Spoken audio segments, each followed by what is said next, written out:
Les Lillois, franchement, cette équipe-là, je prends de plus en plus du plaisir à la regarder. Et ça, Lille, c'est une équipe que j'ai aimé à un moment, l'époque avec Jonathan Ikoné, Jonathan Bamba, Nicolas Pepe, cette attaque-là, si vous vous rappelez, si vous étiez là, avec Mike Maignan dans les goals, c'était vraiment un Lille que j'ai fortement aimé. Et cette saison encore, ils reviennent avec un nouvel effectif, du Zegrova, Jonathan Davis, pardon, et Sarawi. Franchement, avec Lucas Chevalier dans les goals, Lille cette saison, moi, ça me fait plaisir.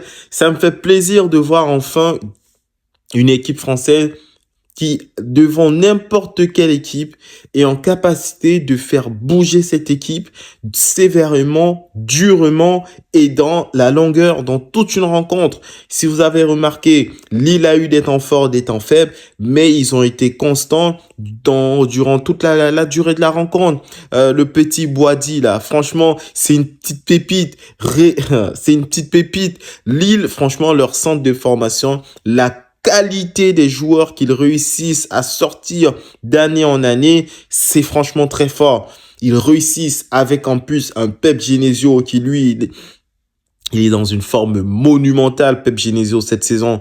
Pep Genesio cette saison, il est à son prime UEFA, à son prime Ligue des Champions là. Là, c'est le prime Ligue des Champions de Pep Genesio et je pèse mes mots. Je n'ai jamais vu Pep Genesio être aussi performant face à de grosses équipes en aussi peu de temps. Il a réussi à battre l'Atlético Madrid, le Real de Madrid, et là, il fait match nul face à la Juventus. Certes, une Juventus en reconstruction, mais la Juventus quand même. Il réussit à déjouer la tactique de Thiago Motta et franchement, c'est beau de savoir que le football français peut à certains moments avoir ce genre de fulgurance, ce genre de fulgurance dans les performances. Certes, les performances sont dans une constance, mais je dis plus des fulgurances sur une saison où ils réussissent à construire un effectif qui leur permet d'être compétitifs face à n'importe quelle équipe qui se présenterait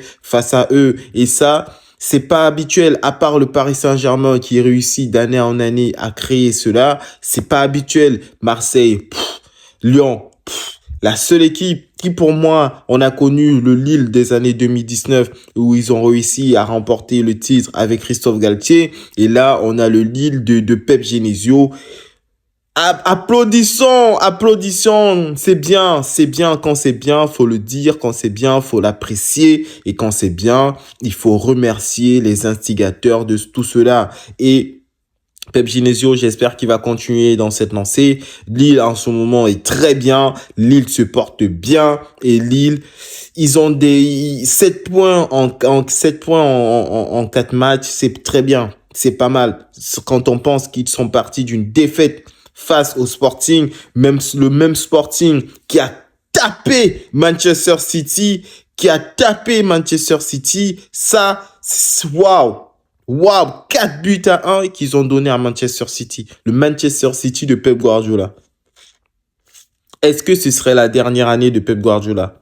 Je ne pense pas. Parce que là, ils sont peut-être pas leaders de Premier League, mais ça va. Ça va. Manchester City, ça va.